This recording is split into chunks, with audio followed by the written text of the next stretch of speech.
നമസ്കാരം. Border Gavaskar trophy 22-ാം തീയതി തുടങ്ങും. നമുക്കറിയാം, എല്ലാവരും ഉറ്റുനോക്കിക്കൊണ്ടിരിക്കുന്ന ടെസ്റ്റ് പരമ്പരയാണ് ഓസ്ട്രേലിയയും ഇന്ത്യയും തമ്മിലുള്ള ടെസ്റ്റ് പരമ്പര. ഇന്ത്യക്ക് വേൾഡ് ടെസ്റ്റ് ചാമ്പ്യൻഷിപ്പിൽ ഫൈനലിൽ കളിക്കണമെങ്കിൽ ഈ 4 ടെസ്റ്റാണുള്ളത്. ഈ 4 ടെസ്റ്റും ജയിക്കണമെന്നൊക്കെയാണ് പറയുന്നത്. ഓസ്ട്രേലിയ പോയി 4 ടെസ്റ്റ് ജയിക്കുക എന്ന് വെച്ച് കഴിഞ്ഞാൽ വലിയ പാടാണ്. അതൊന്നാമത്തെ കേസ്. പിന്നെ അവസാനത്തെ 2 തവണ കൊണ്ട് ബോർഡർ ഗവാസ്കർ ട്രോഫിയിൽ ഇന്ത്യ ജയിക്കുന്നു എന്നുള്ളൊരു അഡ്വാൻറ്റേജ് ഉണ്ട്. എപ്പോഴും ഓസ്ട്രേലിയ അടുത്ത് കളിക്കുമ്പോൾ ഇന്ത്യക്ക് ഒത്തിരി വീര്യം കൂടുതലാണ്. അതുകൊണ്ട് തന്നെ ഇപ്പോൾ 22-ാം തീയതി തുടങ്ങാൻ പോകുന്ന ബോർഡർ ഗവാസ്കർ ട്രോഫിയിൽ ഇന്ത്യ ജയിക്കട്ടെ എന്ന് നമുക്ക് എന്ത് ചെയ്യും, ആശ്വസിക്കാം. അല്ലെങ്കിൽ എന്ത് ചെയ്യാം, നമുക്ക് അങ്ങനെയൊക്കെ വിചാരിക്കുക എന്നുള്ളത്. പക്ഷേ ഇന്ത്യയുടെ ടീം നോക്കിക്കഴിഞ്ഞാൽ വളരെ ദുർബലമാണ്. ഒന്നാമത്തെ കേസ്. അതായത് പലരും ടീമിലില്ല. നമ്മുടെ ക്യാപ്റ്റനായ രോഹിത് ശർമ്മ ഇല്ല, ഈ പറഞ്ഞുള്ള ശുമാൻ ഗില്ലില്ല. രോഹിത് ശർമ്മ ഇല്ലാത്തത് വലിയ ഒരു അടിയായിട്ട് എനിക്ക് തോന്നില്ല. പേഴ്സണലി ഒരു ക്യാപ്റ്റൻസി എന്നുള്ള നിലയിൽ ചിലപ്പോൾ രോഹിത് ശർമ്മ ഒരു നഷ്ടമായിരിക്കും. ഒരു ബാറ്റ്സ്മാൻ എന്നുള്ള നിലയിൽ എനിക്കിപ്പോൾ ടെസ്റ്റിൽ ഒന്നും എനിക്ക് രോഹിത് ശർമ്മ അത്ര വലിയ ഒരു ഘടകമായിട്ട് എനിക്ക് തോന്നാറില്ല. പക്ഷേ ഒരു ക്യാപ്റ്റൻസി അതിനെക്കാട്ടും വലുതാണ്. പിന്നെ ബുംറയാണ് ക്യാപ്റ്റനായിട്ട് വരുന്നത്. അതുകൊണ്ട് തന്നെ ബുംറ നല്ല രീതിയിൽ 1-2 കളിയെ കളിച്ചപ്പോൾ നല്ല രീതിയിലൊക്കെ ക്യാപ്റ്റൻസി നിർവഹിച്ചിട്ടുള്ളത് കൊണ്ട് തന്നെ നല്ല രീതിയിൽ ക്യാപ്റ്റൻസി നിർവഹിക്കും എന്ന് നമുക്ക് പ്രതീക്ഷിക്കാം. അപ്പോൾ പലർക്കും പരിക്ക് പറ്റി, അവിടെ ചെന്ന് ഒന്നായിട്ട് പരിക്ക് പറ്റുന്നു. ഇതൊക്കെ കേൾക്കുമ്പോൾ എനിക്ക് തോന്നുന്നത് ഇവർ മനഃപൂർവ്വം പരിക്ക് പറ്റിയതായിട്ട് അഭിനയിക്കുകയാണോ എന്ന് വരെ എനിക്ക് തോന്നിപ്പോയിട്ടുണ്ട്.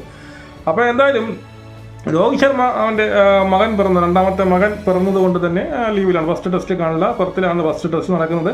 2ാമത്തെ ടെസ്റ്റിൽ കാണും. അപ്പോൾ പോസിബിൾ പ്ലേയിങ് 11 ആരായിരിക്കും അവിടെ ഇറങ്ങാൻ പോകുന്നത് എന്നതിനെക്കുറിച്ചാണ് നമ്മുടെ വീഡിയോ. അപ്പോൾ ആരൊക്കെ ഉണ്ടാവും എന്നുള്ളത്. അപ്പം ഈ പറയുന്ന മുൻകിട ചാനലുകളെല്ലാം കൂടെ അവർക്കൊക്കെ ഇവരിതുമായിട്ടൊക്കെ ബന്ധമുണ്ടല്ലോ. അപ്പോൾ അങ്ങനെയൊക്കെ വരുന്ന ന്യൂസുകൾ, അവർക്ക് വാർത്തകൾ വെച്ചിട്ട് പോസിബിൾ പ്ലേയിങ് 11 നോക്കുകയാണെങ്കിൽ ജയ്സ്വാളിനെ മാറ്റിക്കൊണ്ടുള്ള ഒരു കളി ഉണ്ടാവത്തില്ല. ജയ്സ്വാൾ തന്നെയായിരിക്കും ഓപ്പണിംഗ്. ഒന്നാമത് ഓപ്പണിംഗിൽ ആളില്ല. ഇപ്പോൾ ഓപ്പണിംഗിൽ 3 പേരാണ് ഉള്ളത്. ഒന്നുകിൽ ജയ്സ്വാൾ ഉണ്ട്, രോഹിത് ശർമ്മ ഇല്ലാത്തതുണ്ട്, ജയ്സ്വാൾ ഉണ്ട്, KL രാഹുൽ ഉണ്ട്, പിന്നെ അതിൽ അഭിമന്യു ഈശ്വർ. ഈ 3 പേരാണ് ഉള്ളത്. അപ്പോൾ അഭിമന്യു ഈശ്വറിന് ഇപ്പോഴാണ് ഡെബ്യൂ ആയിരിക്കും മിക്കവാറും. അപ്പോൾ ഈ പറയുന്ന ആരാണ്, രോഹിത് ശർമ്മ ഇല്ലാത്തത് കൊണ്ട് KL രാഹുലിനെ ഓപ്പണിംഗ് ഇറക്കുമെന്നാണ് പറയുന്നത്. എന്നിട്ട് ഫസ്റ്റ് വണ്ണായിട്ട് അഭിമന്യു ഈശ്വരനെ ഇറക്കും എന്നുള്ളതാണ്. അഭിമന്യു ഈശ്വരൻ ഈ പറയുന്ന അവിടെ ഓസ്ട്രേലിയ എയുമായിട്ട് കളിച്ചപ്പോൾ വളരെ ഫോം ഔട്ട് ആയിരുന്നു എന്നും ഈ പറയുന്ന പ്രാക്ടീസ് സെക്ഷനിലൊക്കെ അത്ര കണ്ട് പിന്നീട് കോൺഫിഡൻസോടുകൂടി കളിക്കുന്നില്ല എന്നൊക്കെയാണ് ഇവർ പറയുന്നത്. പക്ഷേ എന്തൊക്കെ പറഞ്ഞാലും അവസരങ്ങൾ കൊടുത്താലേ കോൺഫിഡൻസ് വരുള്ളൂ. അവൻ കളിച്ചു പിടിക്കട്ടെ. നിങ്ങൾ എന്തായാലും അവനെ ഓപ്പണറായിട്ട് കൊണ്ടുപോയിട്ടുണ്ട്. എൻ്റെ അഭിപ്രായമാണിത്. ഓപ്പണറായിട്ട് ഇവിടെ നിന്ന് കൊണ്ടുപോയിട്ടുണ്ടെങ്കിൽ ഈ പറയുന്ന പരിശീലന മത്സരങ്ങൾ ഫോം ഔട്ടായാലും അവന് അവസരം കൊടുക്കുക തന്നെ വേണം. മനസ്സിലായോ? അവന് അവസരം കൊടുക്കുക തന്നെ വേണം. അവനെ തന്നെ ഓപ്പണിംഗ് ഇറക്കണം എന്നുള്ളതാണ് എൻ്റെ ഒരു അഭിപ്രായം. പക്ഷേ ഇവിടെ പറയുന്നത് ഒന്നിൽ KL രാഹുലിനെ ഇറക്കും, ഫസ്റ്റ് അവന് ഈ പറയുന്ന അഭിമന്യു ഈശ്വരനെ ഇറക്കാനാണ് ചാൻസ് എന്നുള്ളതാണ് പറയുന്നത്. ശരി, അപ്പോൾ 3 പേരായി. എന്തായാലും 4ാം സ്ഥാനം വിരാട് കോഹ്ലിക്ക് തന്നെയാണ്. വിരാട് കോഹ്ലിക്കും ഈ പറയുന്ന ടെസ്റ്റ് വളരെ നിർണായകമാണ്. പല തുടർച്ചയായ ടെസ്റ്റുകളിൽ പരാജയപ്പെട്ടുകൊണ്ടിരിക്കുകയും ചെയ്യുന്നു. പക്ഷേ ഒരു കാര്യമുണ്ട്, വിരാട് കോഹ്ലി ഇങ്ങനെയുള്ള വിദേശത്തൊക്കെ പോയി കളിക്കുമ്പോൾ ഇതുപോലുള്ള കളിയിലൊക്കെ വിരാട് കോഹ്ലി എപ്പോഴും ഫോമായിട്ടുണ്ട്. അതുകൊണ്ട് തന്നെ വിരാട് കോഹ്ലി ഈ ടെസ്റ്റ് നല്ല രീതിയിൽ തിരിച്ചു വരും എന്നാണ് ഞാൻ കരുതുന്നത്. അത് കഴിഞ്ഞ് വിക്കറ്റ് കീപ്പർ ബാറ്റ്സ്മാനായിട്ട് പന്ത് തന്നെയായിരിക്കും. പന്ത് അറിയാലോ, കഴിഞ്ഞോട്ടൊക്കെ ഓസ്ട്രേലിയയിൽ പോയി അടിച്ച് ജയിപ്പിച്ചത്. അപ്പോൾ പന്തായി മാറിയത് ഈ പറയുന്ന ഓസ്ട്രേലിയ സീരീസ് കൊണ്ടാണെന്ന് ഞാൻ മനസ്സിലാക്കുന്നു. അപ്പോൾ പന്ത് എന്തായാലും ഉണ്ടാവും. പിന്നെ വരുന്നത്, അതായത് 6ാം സ്ഥാനത്ത് ധ്രുവ് ജുറൈൽ അല്ലെങ്കിൽ സർഫറാസ് ഖാൻ ആവും എന്നാണ് പറയുന്നത്. ധ്രുവ് ജുറൈൽ ഇപ്പോൾ അവിടെ ഓസ്ട്രേലിയയുമായിട്ടുള്ള കളികൾ നല്ല രീതിയിൽ അവൻ മാത്രമേ നല്ല രീതിയിൽ ബാറ്റ് ചെയ്തിട്ടുള്ളൂ. അതുകൊണ്ട് തന്നെ ധ്രുവ് ജുറൈലിന് ഇറക്കാം. അതിൻ്റെ കൂടെ അല്ലെങ്കിൽ സർഫറാസ് ഖാനും ഇറക്കും. ഇത് രണ്ടിലും എനിക്ക് തോന്നുന്നത് അങ്ങനെയാണെങ്കിൽ ധ്രുവ് ജുറൈലിനെ എടുക്കട്ടെ. അപ്പോൾ എന്തായാലും അവിടെ ഫോമായിരിക്കുന്നവർ തന്നെ ഇറക്കാതിരിക്കുന്നത് വളരെ മോശമായിട്ടുള്ള കാര്യം. കാരണം അവരുടെ ഓസ്ട്രേലിയയുടെ ടീമുമായിട്ട് കളിച്ചപ്പോൾ നല്ല രീതിയിൽ ഫോമായത് ഈ ധ്രുവ് ജുറൈലാണെങ്കിൽ അവൻ എന്തായാലും ഒരു അവസരം കൊടുക്കണം, അല്ലേ? അല്ലെങ്കിൽ സർഫറാസ് ഖാന് അവസരം കൊടുക്കും എന്ന് പറയുന്നു. അപ്പോൾ സർഫറാസ് ഖാൻ മിക്കവാറും ഫസ്റ്റ് ടെസ്റ്റ് എന്ത് ചെയ്യണം, പിന്നീട് കളിക്കാനുള്ള അവസരം കിട്ടില്ല എന്ന് എനിക്ക് തോന്നുന്നു. പിന്നീട് അതിനുശേഷം നമുക്ക് നോക്കുന്നത് വളരെ ഓൾറൗണ്ടർ സെക്ഷൻ നോക്കിക്കഴിഞ്ഞാൽ ജഡേജ, രവീന്ദ്ര ജഡേജ എന്തായാലും ഉണ്ടാവും. പിന്നീട് ഹർഷിത് റാണ ഉണ്ടാവും.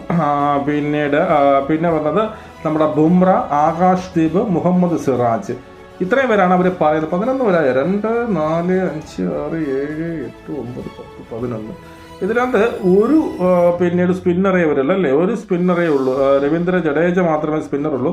ഹർഷിത് റാണയ്ക്ക് പിന്നെ ഡെബ്യൂ കിട്ടാനുള്ള ചാൻസ് ഉണ്ടെന്ന് പറയുന്നത് മീഡിയം പേസറാണ്.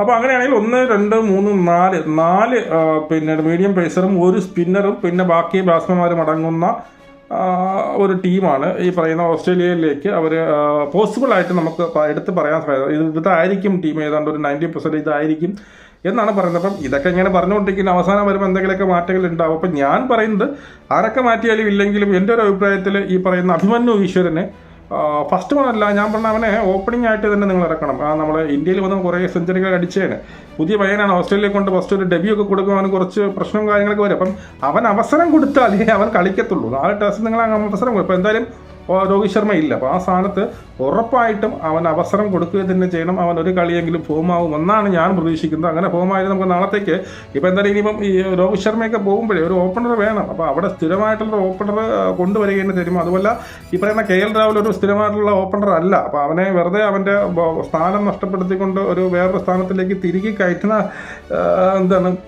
കുത്തി കയറ്റാതിരിക്കുന്നതായിരിക്കും നല്ലത്. അവൻ്റെ സ്ഥിരമായിട്ടുള്ള പൊസിഷനിൽ അവനെ ഇറക്കുക. അതുപോലെ തന്നെ ധ്രുവ് ഈ പറയുന്ന അഭിമന്യു ഈശ്വരനെ ഒരു ഓപ്പണറായിട്ട് നിങ്ങൾ കൺസിഡർ ചെയ്തിട്ടുണ്ട് എന്ന്. അപ്പം ഇവിടെ വന്ന് ഈ പറയുന്ന പ്രാക്ടീസ് സെക്ഷനിൽ അല്ലെങ്കിൽ ഈ ഓസ്ട്രേലിയയുമായിട്ടുള്ള മത്സരങ്ങളിൽ ഫോം ഔട്ടായി എന്ന് പറഞ്ഞുകൊണ്ട് അവനെ കളിപ്പിക്കാതിരിക്കുന്നതിൽ ഒരു ന്യായവും കാണില്ല. കാരണം നിങ്ങൾ അവനെ കൊണ്ടുവന്ന എങ്ങനെയാണ്?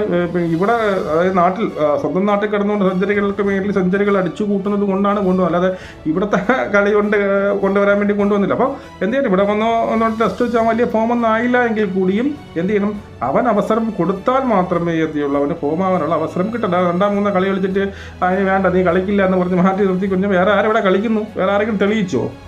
വേറെ ആരെങ്കിലും അവിടെ വന്ന് അടിച്ചങ്ങോ മലത്തിൽ തെളിയിച്ചോ? ഇല്ലല്ലോ. അപ്പം അതുകൊണ്ട് തന്നെ അവൻ്റെ പൊസിഷൻ മാറ്റുന്നത് ഞാൻ പറഞ്ഞു. എന്തിനാണ് അവൻ്റെ പൊസിഷൻ മാറ്റുന്നത്? അവൻ ഓപ്പണിംഗായിട്ട് ഇറങ്ങിക്കൊണ്ടുവന്ന വ്യക്തിയില്ല. അവനെന്താണ് ഫസ്റ്റ് ഓൺ ഇവരൊക്കെ പറയുന്നുണ്ട്. ഇപ്പം അവരുടെ മെയിൻ സ്ട്രീം മീഡിയയിലൊക്കെ പറയുന്നുണ്ട് അവൻ ഫസ്റ്റ് ഓൺ ഇറക്കുന്നു. അതെനിക്ക് മനസ്സിലാവുന്നില്ല. ഓപ്പണറായിട്ടല്ലേ അവൻ പിന്നീട് ഇന്ത്യയിലൊക്കെ വന്ന് കളിച്ചത്. ഫസ്റ്റ് ക്ലാസ് ക്രിക്കറ്റിൽ അവൻ ഓപ്പണറായിട്ടാണ് പിന്നെ കളിച്ചത്. അവൻ ഓപ്പണറായിട്ടാണ് അവൻ റൺസ് വാരി കൂട്ടിയത്. അങ്ങനെയുള്ളവനെ ഓസ്ട്രേലിയയിൽ പോകുമ്പോൾ എന്ത് ചെയ്യണം, ഓപ്പണറായിട്ട് തന്നെ ഇറക്കണം. ഈ പറഞ്ഞ പോലെ സഞ്ജു സാംസന്റെ കേസ് സംസാരിച്ചാൽ എന്താണ്, സഞ്ജു സാംസൺ എങ്ങനെയാണ് റൺസ് അടിച്ചത്? അവൻ്റെ ഫേവറേറ്റ് പൊസിഷൻ എന്ന് പറയുന്നത് അവൻ റണ്ണ് വാരി കൂട്ടുന്നെന്ന് പറയുന്ന ഓപ്പണറാണ് അല്ലേ. ആ ഓപ്പണർ സ്ഥാനത്ത് നിന്ന് മാറ്റിക്കൊണ്ട് 3-ാമതും 4-ാമതും ഇറക്കിയപ്പോൾ അവൻ അത്രയ്ക്കുള്ള സമയം കിട്ടിയിട്ടുള്ളൂ, അത്രയ്ക്കുള്ള റൺസേ അവന് പിന്നീട് അടിക്കാൻ പറ്റിയിട്ടുള്ളൂ. അതുകൊണ്ട് തന്നെ അവൻ്റെ പെർഫോമൻസ് ചെറിയ പ്രശ്നങ്ങളും ഉണ്ടായിട്ടുണ്ട്. പിന്നെ അതിനുശേഷം നിങ്ങൾ തുടർച്ചയായിട്ടും ആ ഓപ്പണർ എന്നുള്ള ഒരു സ്ഥാനം അവന് കൊടുത്തപ്പോൾ അവനെ തെളിയിച്ചു. അവൻ തുടർച്ചയായ 5 കളി കൊണ്ട് 3 സെഞ്ചുറികൾ അടിച്ച് തെളിയിച്ചു. എനിക്ക് കപ്പാസിറ്റി ഉണ്ട്, എനിക്ക് അതിനുള്ള കോൺഫിഡൻസ് ഉണ്ടെന്ന് അവൻ, അതിനുള്ള കഴിവ് എനിക്കുണ്ടെന്ന് അവൻ തെളിയിച്ചു. അതുപോലെ തന്നെ ഒരിക്കലും നിങ്ങൾ ഈ പറഞ്ഞ പോലെ പൊസിഷൻ മാർക്ക് അങ്ങനെ ഒരു ചിന്ത അവരിൽ ഉണ്ടാവുമെന്ന് എനിക്ക് തോന്നുന്നില്ല. അത് ഇവർ പറയുന്നതായിരിക്കും ലോജിക്കലായി ചിന്തിച്ചില്ല. ഒരിക്കലും അവനെ ഓപ്പണിംഗ് സ്ഥാനത്ത് നിന്ന് മാറ്റരുത്. അവൻ്റെ ഏതാണോ സ്ഥാനം അവിടെ നിർത്തി അവൻ്റെ ആ കോൺഫിഡൻസോടുകൂടി അവൻ്റെ അവനെ നിങ്ങൾ വിശ്വാസം അർപ്പിച്ചാൽ ഒന്നല്ലെങ്കിൽ അടുത്ത കളിയെങ്കിലും അവൻ ഉയർത്തെഴുന്നേറ്റ് വരുമെന്നും നാളെ നമുക്ക് നല്ലൊരു ഓപ്പണറെ കിട്ടുമെന്നും പറഞ്ഞു നോക്കുന്നു. നമുക്ക് വീണ്ടും കാണാം. ജയ് ഹിന്ദ്.